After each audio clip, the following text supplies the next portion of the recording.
ভগবানের রথের সারথি হচ্ছেন কি? অর্জুন। আপনারা মনে করেন নাকি? কিন্তু না না, ভক্তাধীন ভগবান অর্জুনের রথের সারথি হয়েছিলেন আমার ভগবান শ্রীকৃষ্ণ। সর্বধর্মান পরিত্যাজ্য মামেকং শরণং ব্রজ অহং তাং সর্বপাপস্য মুক্তস্য বিনাশিতঃ। আমার ভগবান বললেন, আমি ভক্তের বোঝা বহন করতে বড় ভালোবাসি। আমার ভক্ত যদি পাওয়ার না চশমার মতো উঁচু নিচু পিঠায় ছেড়ে দিয়ে কাঙ্গালের বেশ কারণে করিয়া আমার চরণে যদি আত্মে নিবেদিত হয়ে যায়, অর্জুন আগামীকাল আমি তোমাকে নিয়ে যাব, আমি তোমার মনের বাঞ্ছা পূর্ণ করব। পরদিন আমার ভগবান অর্জুনকে সঙ্গে নিয়ে একটা রথে করে গঙ্গা স্নানের উদ্দেশ্যে যাত্রা করলেন। আসেন আসেন দাদা, আসেন আসেন, আয় নাই বই নিয়ে।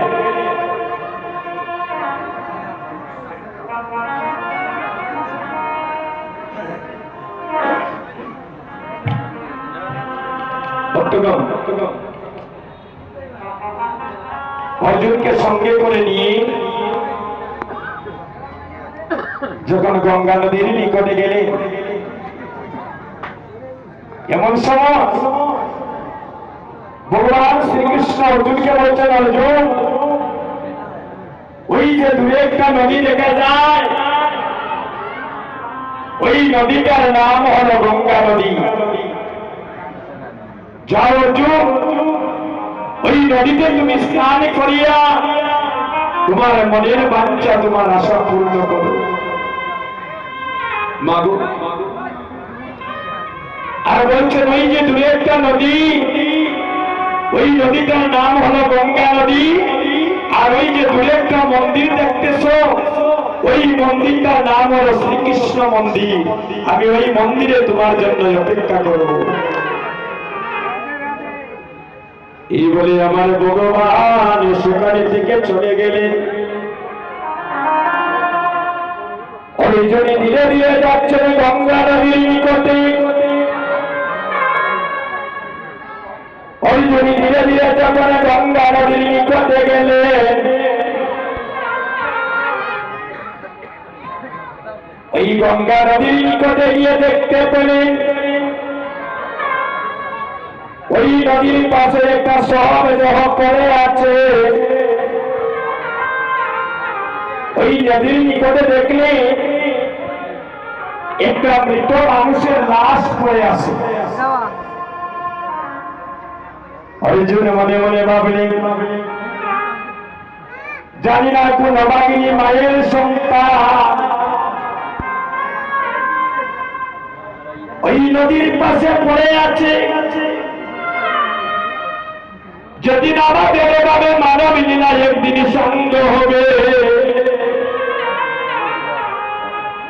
যেদিন উপরে থেকে আমাদের ভগবানের ডাক আসবে, সেদিন এই সুন্দর পৃথিবী ছেড়ে আমাদেরকে একদিন আপন দেশে চলে যেতে হবে। সেদিন ভাই হবে না, বন্ধু হবে না, আপন।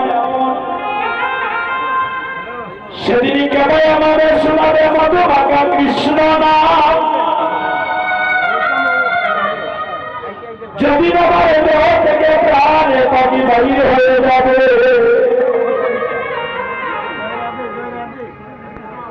যেদিন আমার মরণকালের সময় আসবে, আদরের পুত্র কোন শিবরের পাশে বলে কাঁদিবে, কিন্তু নয়ন দিয়ে দেখতে পারব না। এবারে মানব কুলে জন্ম নিয়ে যদি এই দেহটা গুরু গোবিন্দের সেবায় লাগে না দো, হাইরে জন্মে যে আমাদের বিপদে চলে যায়, সেদিন আমায় কেবা শোনাইবে মধুর কৃষ্ণ নাম। সেদিন আমাকে হয়তো এবারে নদীর পায়ে দাঁড়িয়ে থাকতে হতে পারে, যেদিন আমার লীলা